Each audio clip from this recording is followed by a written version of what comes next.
ছুটির দিনে Miami ডাউনটাউনের freedom টাওয়ারের সামনে ফুটবল ভক্তদের দীর্ঘ লাইন। মায়ামিতে এদিন কোনো ম্যাচ না থাকলেও সমর্থকদের আশা ভিন্ন এক কারণে। প্রতিটা আসরের আগে বিশ্ব ভ্রমণে বের হয় ফিফা বিশ্বকাপ ট্রফি। লাখো সমর্থক বিশ্বের সবচেয়ে কাঙ্ক্ষিত ট্রফি দেখার সুযোগ পান। এবার সেই সুযোগ আসে মায়ামিতে থাকা হাজারো সমর্থকের। ছুঁয়ে দেখার সাধ্য নেই, চোখের দেখাতেই মেটে আজন্মের তৃষ্ণা। ব্রাজিল, আর্জেন্টিনা, কলম্বিয়া, জার্মানি কিংবা বাংলাদেশ, সব দেশের সমর্থকদের চোখে একই ঘোর। সারা জীবন টিভিতে দেখে আসছি, এই প্রথম লাইভ দেখলাম।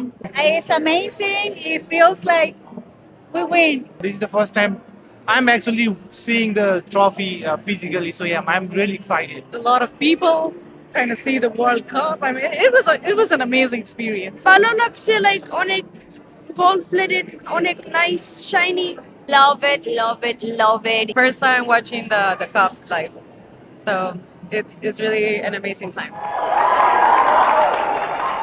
আবেগের ক্যানভাসে বাড়তি রং ছড়াতে মঞ্চে আসেন মার্কো মাতেরাজ্জি। 2006 সালের বিশ্বকাপ ফাইনালে বার্লিনের সেই মহাকাব্যিক রাতে যিনি ইতালিকে এনে দিয়েছিলেন বিশ্ব জয়ের গৌরব। ট্রফিটা মাতেরাজ্জির কাছে এখনও আরাধ্যের। এত কাছ থেকে দেখে আবারও পরম আবেশে জড়িয়ে ধরলেন বিশ্বকাপ ট্রফি। উপস্থিত সমর্থকদের সামনে বিশ্বজয়ীর মতো আরও একবার উঁচিয়ে ধরলেন বিশ্বকাপ।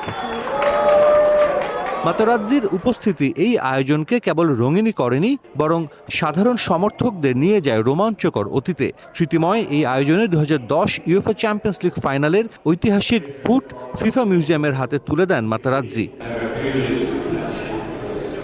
আমার জীবনের সবচেয়ে স্মরণীয় মুহূর্ত ছিল বিশ্বকাপ জয়।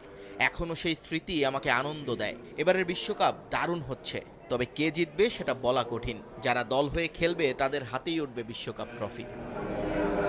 ফুটবল বিশ্বের সবচেয়ে বড় মুকুট, এর চেয়ে দামি আর আকাঙ্ক্ষিত কোনো বস্তু নেই ফুটবলে। মালকাইট পাথরের ভিত্তির উপর দাঁড়িয়ে থাকা দুটি স্বর্ণালী মানব মূর্তি যেন পুরো বিশ্বে ফুটবল উন্মাদনার প্রতীক। কোটি মানুষের স্বপ্ন, বছরের পর বছর ফুটবলারদের পরিশ্রম আর কোটি কোটি সমর্থকের আবেগের শেষ সীমানা লুকিয়ে আছে এই 36.5 সেন্টিমিটার ট্রফিটাতেই। মায়ামি থেকে সাজিদ মুস্তাহিদ, সময় সংবাদ, যুক্তরাষ্ট্র।